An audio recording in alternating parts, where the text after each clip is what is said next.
My makeup artist, Katanya, she's always like, you got these almond eyes and I can do anything with them. And I'm like, I don't know what that means, girl, but make me cute. I am Gaybrielle Leann Gant. I am a Black woman and I'm the creator of Black Girls Brunch.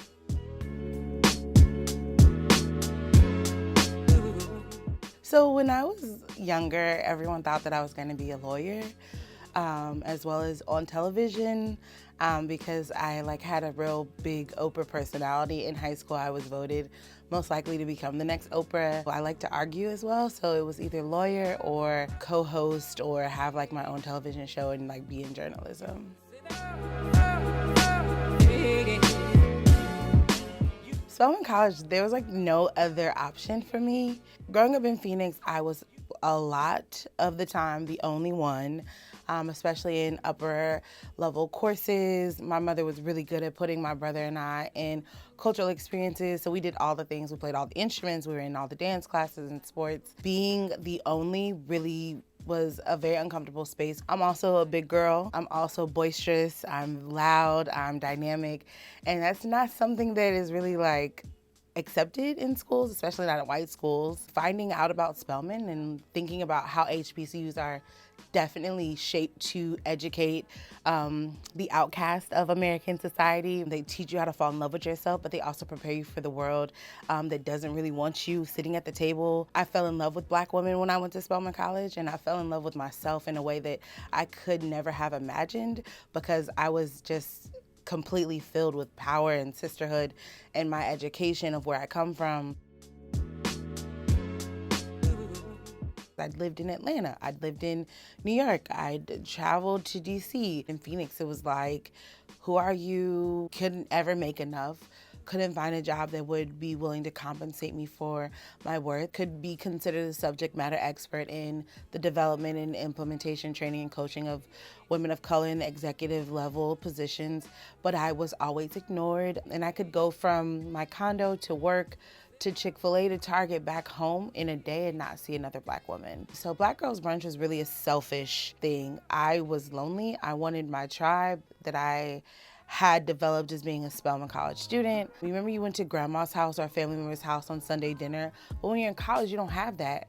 And so you brunch, and the college friends become your extended family. And so it's the place that you get to cry, and then it's also a space where you can talk about politics and, leveling up in your career. And I didn't have that in Phoenix.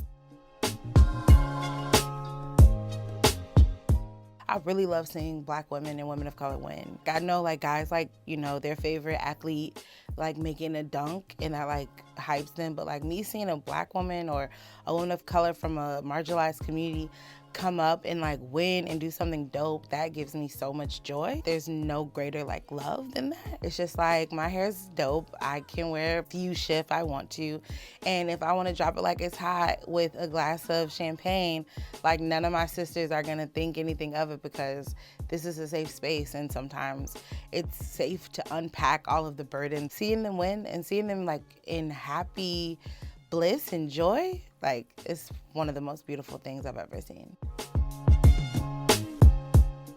My eyes. I really love my eyes because there's always these stories that my immediate ancestors and my family have told me about my eyes. And they also have a bluish tint to the brown, which is similar to my grandfather. And yeah, it's always been a part of me that I've loved, and I've never had to change. I'm always shocked at how people are shocked that people who are excluded feel some type of way about being excluded. We just very recently started seeing plus size women being adorned and being able to walk on a stage in a two-piece and it wasn't considered offensive, or just even seeing them in beauty commercials. Growing up, I never saw women who looked like me on television. And so what I would love to see more of is the exclusivity that the beauty industry has kind of starts fading away, because it's not actually on the people of color to make all of these changes. It's really on the onus of the entire community. But I'd really like for marginalized communities to not have to feel like we're getting a favor because we can walk into Target and find powder that is actually our shade.